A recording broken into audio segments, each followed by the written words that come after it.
Good evening, everybody, and welcome back to another edition of the Inside Groove right here on Northwest Access TV. I'm your host, Nick Mumley, alongside Dustin Tanner.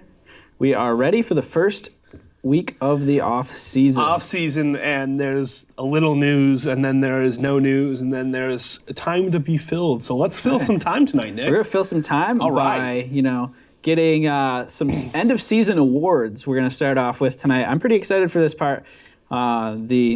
I don't know what to call these, but we're gonna have fun with it. We're just gonna, put off some categories as Dustin's technology goes off. As we're going to mute my work email. We're gonna mute my work email on set. That's probably a good idea. We'll be giving out some driver report cards, and as teased last weekend, we've got a couple drivers to start off the driver report card season. We'll see the final grades of the year for them and some season previews for those drivers as well. And Jimmy Johnson and Fernando Alonso swapped rides today out in Bahrain. And so we'll be talking about that. Not really as interesting as it could have been. That was a letdown. But we'll get to that after our driver awards here. Let's start it off with the most important one, most valuable driver. Now, this one doesn't really have to be the champion. I know you can go with Logano if you want to, but I think that Logano was not the most valuable driver this year. For me, I got to go with Kevin Harvick, because you look at the season he had. He won 8 races, dominated the entire year. Probably could have had 12 wins if different things wouldn't have gone wrong. Pit road was just a disaster for him this year. Mm-hmm. His pit crew wasn't there. I think Kevin Harvick had one of the better seasons in NASCAR history this year, but it just didn't all come together for him at the end of the day. Penalties, pit road problems, it just didn't happen. But Harvick's my most valuable driver. My most valuable driver is going to go to the driver who has a better average finish than Kevin Harvick, and that would be the lovely Kyle Busch. Wow. Kyle Busch had a pretty good year. He also won 8 wins, none of them encumbered. A shot at my most valuable driver. Shot at your most valuable driver. MVD. But I think Kyle Busch had brought a lot more value to the table. I think Kyle Busch was working with a car that sometimes wasn't as fast as the Stewart-Haas cars and got the most out of it. So, I would say that my most valuable driver for the end of this year would be the 18 of Kyle Busch. He was a regular season champion. He made the Final Four. He finished 4th in that Final Four race. He did pretty well. But that's who I would say would be my most valuable driver. Now, if we're talking value when you ignore the playoff teams, right, I would say a guy like Matt DiBenedetto should be up there too, because even though he didn't win races, he performed really well in that Go Fast for a car. bad team, yeah. He brought that bad team to pretty decent status. Right. They're more like the Go Slow racing. Go Slow race. That's my pun of the day. Next one, most valuable team. Mine, Stewart-Haas Racing. They made a tremendous jump this year in their second year with Ford. They put 4 cars on the track every single week that could win races. I think this is the best season for a team overall since the Roush Racing dynasty of the mid-2000s, when they had 5 cars that were dominant and in the hunt to win every week. Man, Stewart-Haas Racing just found a lot of speed in all their cars this year, when in a day and age where it's really tough to put more than 2 competitive cars on the track. Yeah, I would agree with that. I think it's really hard to say that there was a team, look at the final playoff standings. Yeah, Kevin Harvick, Eric Almirola, they put all 4 cars into the playoffs. Right. They had a chance to put all 4 cars into the final 4. Right, they had all 4 cars in the round of 8. So. And that's just a dominant level of team. Right. Everybody ran well. The slowest Stewart-Haas car was still a top 15, top 10 car at the end of the day. Right. So I would agree with that one. I really don't think there's a competition. You look at Gibbs, and besides Kyle Busch, I don't know, do you count Martin Truex Jr. as part of the Gibbs team? But besides Kyle Busch, nobody really won anything for Gibbs. Right. Denny didn't get a win. Jones lucked into a win. Jones restrictor plated into a win, which is not locked into, but I'll say restrictor plated in. And then Daniel Suarez was just slowish this year. So looking at, I got the score sheet of everyone's finishes right up in front of me. So I'm not like looking at something dumb over here. I'm using analytics analytics, Nick. But yeah, I agree. Stewart-Haas is definitely the best team. Yeah, I don't think there's a whole lot of debate there. Now on to most improved, and mine is Chase Elliott to go from close to winning and just not able to get it done, and then bang, bang, bang, 3 wins right in a row to end the summer for that team. They raced well. They just missed out on the championship 4. Their points position didn't really improve all that much, but man, they really found a lot of speed this year, and the wins were there to show for it, especially when you consider how slow the rest of Team Chevy was all year long. My most improved driver would be Eric Almirola. I can never get his last name correct. He went from a slow 43 car and was on the cusp. He had a chance to make the Final Four. He ran really well this year. He definitely did a good job. I would also point to, and this is an underrated faster driver, Austin Dillon had a pretty good year. He sneakily had a pretty good year, and he's done pretty well in that 3 car. He definitely improved a lot more this year. And then, looking at guys like Matt DiBenedetto, he did well. AJ Allmendinger did well, but he didn't really improve, I would say. Right. I'm looking at the list of drivers, and I don't really think anyone else has improved substantially besides Eric and Chase. I think Eric's got to be right up there too. My vote's still Chase Elliott, but man, you look at the way Almirola came up from, like you said, a really bad team where he won 1 race in like 5 years, I think 4 or 5 years, something like that.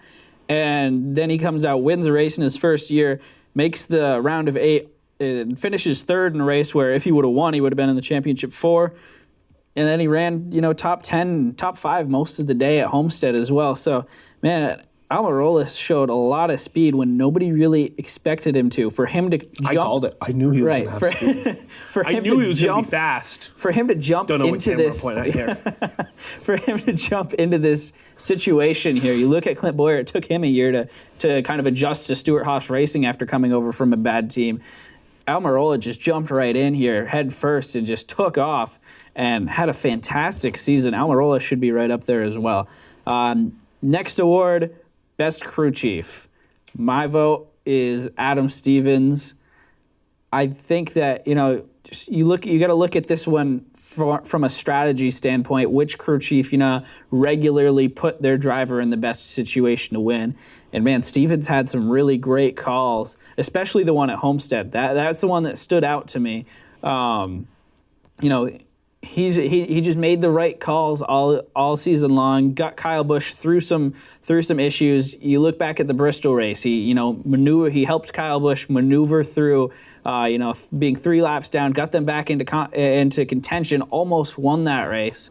Adam Stevens did a really, really great job with Kyle Busch this year. And you look at Kyle Busch before and after Adam Stevens, the stats are just incredible. Busch won his first championship with Stevens in his rookie year, and since then Busch has been a completely different driver since he broke. People say, "Oh, Busch has grown as a driver since he broke his leg." No, Kyle Busch has grown as a driver because he's got a great crew chief in Adam Stevens on the box. Stevens has done a good job. My crew chief would be the flying Canadian Cole Pearn. I think Cole Pearn. Flying Canadian. I think Cole Pearn is the best crew chief in that garage. I think he can go toe-to-toe with anybody, and he was able to keep that 78 car fast down the stretch, even though that they knew the team was shut down. Right. And he's just so good. He's just so good at getting speed. You want to talk about somebody who wasn't anything. And Martin Truex Jr. was on his way out of the sport. Martin Truex Jr. had 1 or 2 wins when he went to Furniture Row Racing. And talk about, Cole Pearn has turned that guy into a superstar driver, one of the top 5, top 10 drivers in the sport. So I think Cole Pearn would be my crew chief of the year. And that moves us on to the most exciting race of the season. My vote is way back in February, what seems like 10 years ago now, the Daytona 500, the Wreckfest, then Austin Dillon, well, he didn't move Eric Almirola. He wrecked Eric Almirola. That's a Daytona wreck, though. And for Austin Dillon to win, in the anniversary of Dale Earnhardt winning, and then You got Bubba Wallace finishing second and all the stuff that came out of that. Denny Hamlin and Bubba Wallace had some words afterwards The for Adderall each other. comments were great. That was savage. That was very savage. But I mean, man, that race had everything to it. That race was one of those races that'll go down as one of the all-time greats. Because Right. you don't even remember that Austin Dillon won because Right. Bubba Wallace got so much press because he accomplished something that had never been accomplished before by a black driver in NASCAR. Right. And he did it in a dramatic fashion. And, you know, you had Matt DiBenedetto almost won that race. Yep. Eric Almirola almost won that race. That was a wicked, crazy race. I would say it's up there. But I don't know. I really want to I want to handicap restrictor plate tracks, right? Right. Because there's always going to be exciting racing at a restrictor plate track. Like no matter what you do, the restrictor plate's going to be a good race, except for Talladega, where it's the Stuart Haas, Right. freight train. I would say Chicagoland was a lot of fun. Slide job. I will always remember Dale Earnhardt Jr. just shouting slide job as that was one of the best. That finish brought me to my feet. But also the Roval. The Roval was a lot of fun. It was, the finish in that one as well. Yeah. That was an insane finish. Those two races would be my two favorite non-restricted plate races. Yeah. I would say Daytona wins, but taking the handicap, saying, well, I really don't like the restrictor plate race, I would say Roval and Chicagoland slide job were two of the best races. And before we move on from most exciting race, I want to put an honorable mention in there. New Hampshire, the race that we were both at. Race. That was a good race overall. Chase Elliott won stages, which really, got the crowd on its feet. There was a good battle for the lead pretty much all day long. There's about 5 cars that could have won that race, which you don't see very often in New Hampshire. And of course, the bump and run, one of the few bump and runs we saw this year. And Kevin Harvick ended up winning. And, at the end of the day, a big 3 driver won, which, made it a little bit less exciting for more people. But, man, at least from my vantage point, seeing that race in person, that was a very exciting race as well. And the second, our next award is kind of similar to the most exciting race, but not really.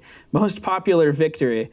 Mine is Chase Elliott's at Watkins Glen. I'm a little bit of a homer because, Chase Elliott fan, but, that's okay. But, man, this was this was a popular win for sure. You got all these people saying, can Chase do it? Can he do it? He puts together a really good race, gets a good car in a season when Chevy had been terrible since Daytona, and goes out and it gets the right strategy call, goes out, wins the race. Gets the push from Jimmy Johnson back to victory lane. I think that was just a victory that everybody could every fan in the sport could just say, okay, round of applause for Chase Elliott. I think it was good for Chase Elliott to finally get the monkey off his back. He had a lot of pressure on him, and he needed to win those races. I would say my most popular victory was, even though it was a really boring race, was the Talladega one where Eric pulled it off and got into victory lane. I think that had a lot of people happy. I think a lot of people were excited about that one. It was good to see a good guy of the sport get a win. Anytime a good guy of the sport gets a win, Clinton Boyer winning at Martinsville, that was a party and a half because he hadn't won in so long. Right. And those two races were big. My personal favorite win this year would be Ryan Blaney at the Roval out of nowhere. Just pulls it off out of nowhere. I had so much fun watching that because it's like Ryan Blaney had no idea how to celebrate that win either because he's like, I just won. All right, I just won. But that was my favorite victory this year. Right. Next one, most hated driver, or as I put it, public enemy number 1. My vote is the series champion Joey Logano. Because, man, the last 3 or 4 races of the year, everybody had problems with this guy, whether he did anything wrong or not. Whether, the whole issue at Martinsville, I don't think he's in the wrong still in there. I think you agree with me on that one. He did what he had to do. And he won a championship because of it. He won a championship. He did what he had to do. And then a week later at Texas, Eric Almirola got a little bit upset with him after he raced him hard into turn 3 and Eric Almirola slid up the track and just went after him in the post-race interview. So, man, there was just a lot of hate towards this guy at the end of the year. I don't think it was warranted, but it was there. My most hated driver is the man who won 8 races this year, but they were encumbered, would be Kevin Harvick. And I say this after Darlington. After the whole Ross Chastain incident, Yeah. a lot of people went after Harvick. And I think a lot of people should have gone after Harvick. Right. The whole picking on, you are racing in the Xfinity Series, and you have a guy who's getting his first ever shot in good equipment, and you're gonna crap on the dude. No. You get out of this lower tier series if you don't want to be racing these guys. So I hate Kevin Harvick with a fiery passion. So now our final one, which I'll explain here. It's called the 5th Man of the Year, similar to the NBA 6th Man of the Year, but at the same time, not really. It's the best driver who did not make the Final Four. Mine, I think, is a little bit out there. I got to go with Kurt Busch because, man, Kurt Busch had a very good car all year long. He was consistently in the top 10. I think that he was the second best driver at Stewart-Haas this year, even though he didn't have as many wins as Clinton Boyer. That Bristol win was impressive. He ran up front. He just didn't get the wins. Probably should have made the Final Four, but got taken out in a crash. I got to go with Kurt Busch. I think that nothing's official yet, but I think he leaves Stewart-Haas on looking like he's got a lot left in the tank. I think it's Brad Keselowski. I think Brad Keselowski had a sneaky good season. He had an average finish. I'm looking at it right now. He had an average finish of 13th, but he had, 3 wins, 12 top 5s, 20 top 10s. Yeah. Keselowski had a really quiet, consistent year. And then he just had some bad luck after that first round of the playoffs, I believe it was. After the first round of the playoffs, he just had that 14th, 27th, and 6th. And it was just a bad Dover and a bad Talladega for the guy. Right. And I think he should have been the 4th in the championship, I think. And I'm glad it was another Penske driver because both of those guys ran pretty well. But Keselowski had a really good year. I would say that based off top 5 finishes alone, also Kyle Larson could be on that list. Kyle Larson should have probably won a couple of races, but he was just in equipment that wasn't that greatest. And then, another driver that we don't talk about, you say he lucks into a win, but Eric Jones, he had a good amount of ninth place, top 10, top 5s. He ran pretty well. I think he should have made it out of that first round. Yeah, I agree. Just bad luck there. I'd give it to Brad Keselowski on that one. Yeah, I think Keselowski's right up there as well. He would have been my number 2 right there.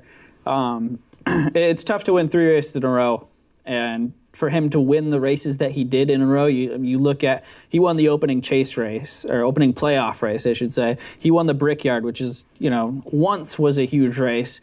It still is. I think it still is. It's not as big as it was 10 years ago, but I think it's still a really big race. And then he won Darlington. So, two real crown jewel wins for Brad Keselowski and the opening race of the playoffs. So things didn't work out for him after, but we'll talk more about Brad Keselowski in our driver report cards.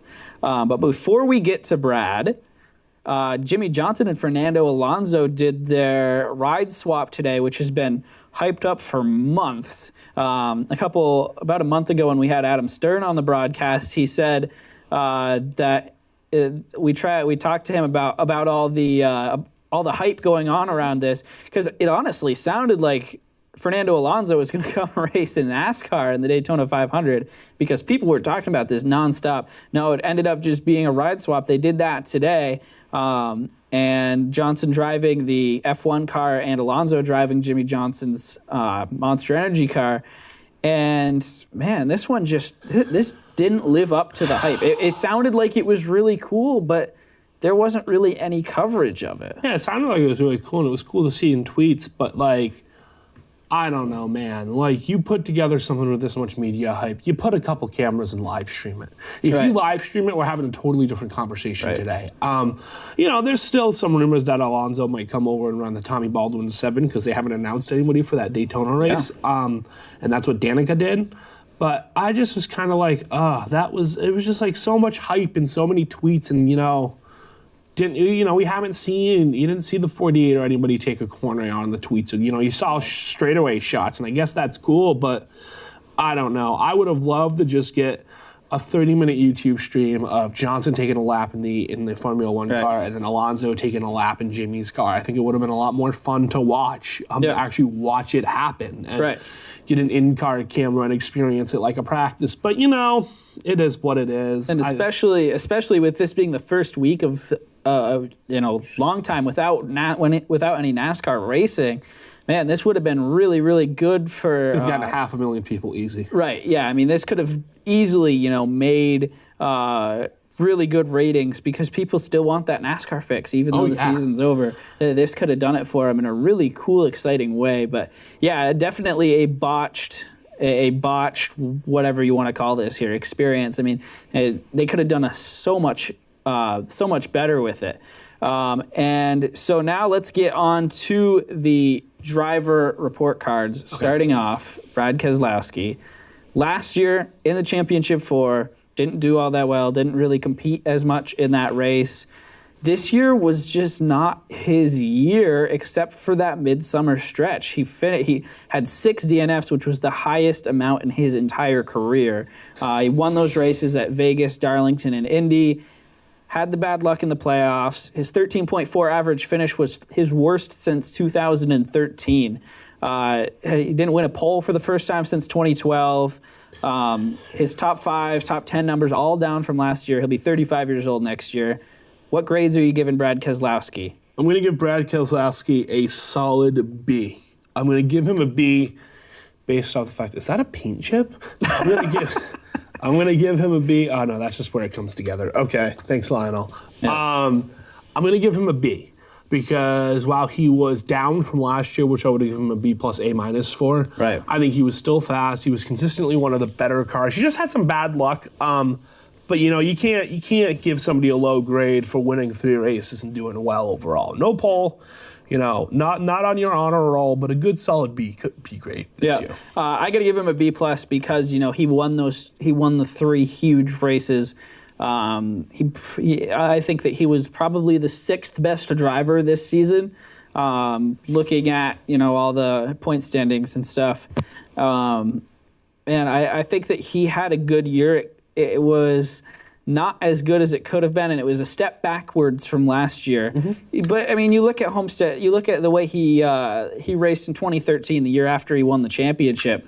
He had a little bit of a hangover. He had the worst year of his career in 2013. Both literally and figuratively. Right. Like that one? But yeah, I think that, he almost made it all the way last year.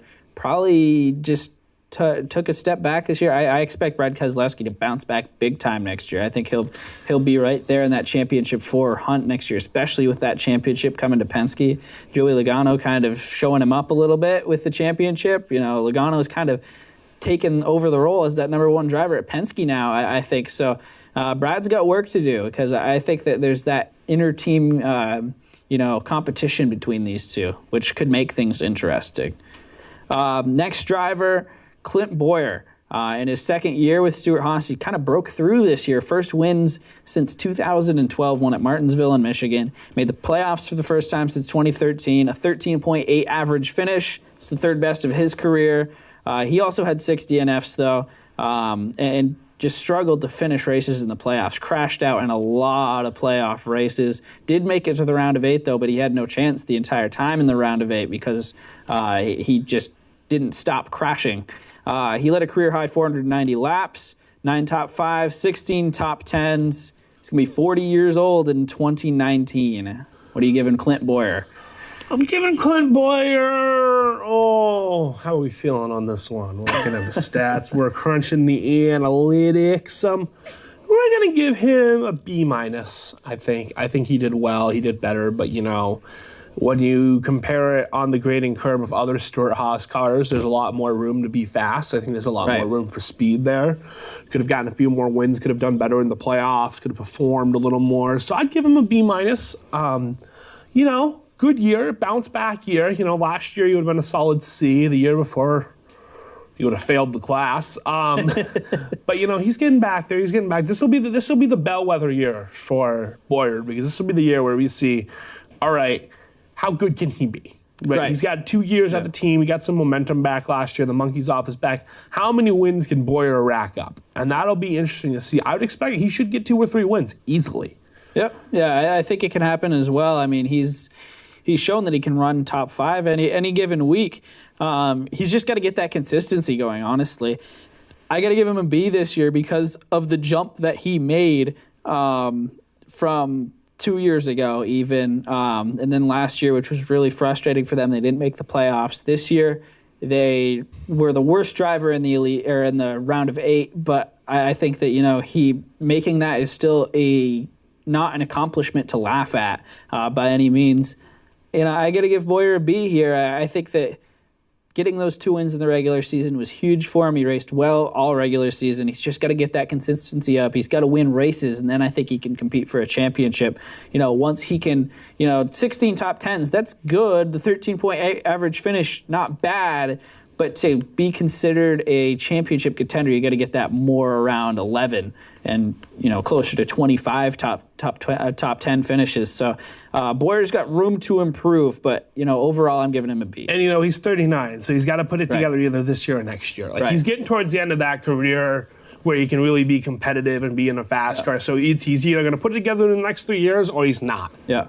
And now one last driver before we head out tonight, Ryan Newman. And this one's an interesting one for me. This year was easily his worst year at RCR. Remember back in 2014 when he almost won the championship without winning any races. That first year, the championship 4, he went out, finished second in the championship, and almost won the thing without any wins, pulling a Daniel Hemrick on everybody. And now he's being replaced by Daniel Hemrick. Yeah, which is irony. Irony. No top 5s this year. That's the first time in his career. Now Newman's been racing full-time since 2002, and this is the first time he hasn't gotten a top 5 in a season, only 9 top 10s. That's the lowest since his terrible 2008 season that he had, the year he won Daytona and then did absolutely nothing afterwards. A 17.2 average finish. That was also his worst since 08. Finished on the lead lap in just 21 races, which is more or less a little bit over half, but still, that's just bad numbers. He did finish 17th in the overall point standings, which was, obviously best among non-playoff drivers. I don't know. I think he gets a solid C. That's a C is generous. I'd call it a C minus because it seems like towards the end of the year, Austin Dillon was finding some more speed and he wasn't. Right. No, I just think he had a bad year overall, and you could definitely tell that the relationship had soured between him and RCR about halfway through the year, and they just weren't finding speed. And, I think Ryan Newman is getting into the twilight of his career. Yeah. Going to the 6th car next year, what are your expectations? I'd say a couple of top 10s. I mean, Matt Kenseth was able to drive that car with some good pitch strategy, win a couple of stages, get a couple top 10s. I think Ryan Newman should be able to do the same. I think he's got an outside chance of making the playoff. But dark horse. I would say the same exact thing as this year is what I would expect from him, but I don't know. Roush is going to be a really interesting program. They're going to have less to do in Xfinity, so you'd think their Cup car would get faster. Right. So, last but not least, our diecast of the week here. A diecast of the week. You got that zoom shot for me, Zach? Dustin's got his 2018 Bubba Wallace. I got my Bubba Wallace STP. Got the rookie stripes. Oh, man. It's got the hood that opens. Wow. We got the actual webbing. It's a pretty nice one. All right, what do you got, Nick? And I've got a car that I'm actually giving to Dustin because I don't really need it anymore. But it's a Casey Kane 2007, I believe, McDonald's. So, there it is. Yeah, the McDonald's number 9. Nice little look at it. Anyway, that's all for us here on Northwest Access TV. This has been the Inside Groove. That's Dustin. We'll see you next week. I'm Nick. More driver report cards next week. See you later.